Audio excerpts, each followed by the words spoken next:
भक्त बन गए, भक्ति करना चाहते हो। क्या है आखिर भक्ति? और इतनी सी उम्र में 18-20 साल की तुम्हारी उम्र है और इतनी सी उम्र में तुम भक्ति करना चाहते हो। अरे भाई, अभी तो ये खाने पीने खेलने कूदने की उम्र है। अभी से भक्ति करके करोगे क्या? क्यों इतना रस मिलता है तुम्हें भक्ति में? आखिर भक्ति में ऐसा है क्या? तो आइए जानते हैं कि भक्ति की क्या आवश्यकता है, हमें क्यों भक्ति करनी चाहिए। दरअसल भक्ति करने के लिए ही हमें ये मनुष्य जीवन मिला है, क्योंकि मात्र भक्ति से ही हम इस जन्म मृत्यु के चक्र से छूट सकते हैं और जीवात्मा का जो अंतिम ध्येय है, जो कि है भगवत प्राप्ति, वो भी भक्ति से ही हम कर सकते हैं। और इसके अलावा शास्त्र कहते हैं कि जब मनुष्य जन्म लेता है तो जन्म लेते बराबर ही वे 3 ऋणों से बंध जाता है। कौन से हैं वो 3 ऋण? आइए जानते हैं। वह ऋण है देव ऋण, पितृ ऋण और ऋषि ऋण। सबसे पहले आता है देव ऋण। देवों के द्वारा दिए गए उपकरणों का उपयोग करके हम देव ऋण से बंध जाते हैं। कैसे? जैसे प्राणवायु, जल, अग्नि, धरती और सूर्य प्रकाश और भोजन। इन सब उपकरणों का उपयोग करके हम देव ऋण से बन जाते हैं। उसके बाद आता है पितृ ऋण।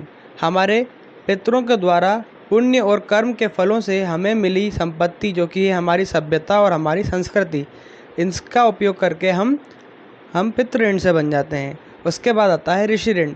हमारे ऋषियों के सतत प्रयासों के द्वारा हमें मिले गए ज्ञान और हमारा मार्गदर्शन, जो कि है हमारे शास्त्र, इनका उपयोग करके हम ऋषि ऋण से बन जाते हैं और इन ऋणों को चुकाना भी हमें पड़ता है।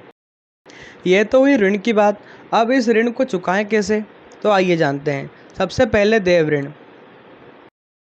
भगवान के नाम का जाप करके, कीर्तन करके और धर्म का पालन करके हम देव ऋण को चुका सकते हैं। फिर आता है पितृ ऋण। अब पितृ ऋण को कैसे चुकाएं? पितृ ऋण को चुकाने के लिए सबसे पहले हमें माता पिता की सेवा करनी चाहिए और वरिष्ठों का आदर सम्मान करना चाहिए और हमारे पूर्वजों का श्राद्ध करके, यज्ञ करके और हमारे कुल वृद्धि के लिए कार्य कर हम पितृ ऋण से मुक्त हो सकते हैं। उसके बाद आता है ऋषि ऋण।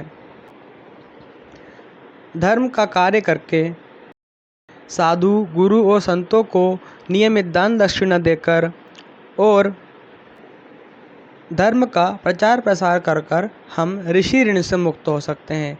इसके अलावा श्रीमद् भागवतम में देवादिदेव महादेव ने देवी पार्वती से कहा है, हरेर नाम हरेर नामेव केवलम, हरे कृष्ण कृष्ण कृष्णेति मंगलम, एवं वंदती ते नित्यम ते ही बांधते कली। इसका अर्थ है कि कलयुग में केवल हरि नाम ही एक सहारा है जिससे मनुष्य अपने जन्म मृत्यु की चक्र से छूट सकता है। तो अब ये तो समझ में आ गया कि हमें भक्ति करनी चाहिए। इसके अलावा ना ही हमें भक्ति खुद करनी है और तो और हमारे संपर्क में आने वाले और भी लोगों को भक्ति का प्रचार प्रसार करना है। जो भी हमारे संपर्क में आए, हमें उनसे भी कहना है कि वे भी भक्ति करें और उनका मार्गदर्शन करना है। ऐसा नहीं है कि आपको पूरे दिन भक्ति करना है, ऐसा नहीं है। पूरा दिन भक्ति नहीं करना है। जैसे अगर आप नाम जाप कर रहे हैं तो आपको केवल 15-20 मिनट या आधा घंटा नाम जाप हो जाता है। आधे घंटे में आपको नाम जाप करना है। अगर आप कीर्तन करते हैं तो कीर्तन भी आधे 1 घंटे कर सकते हैं।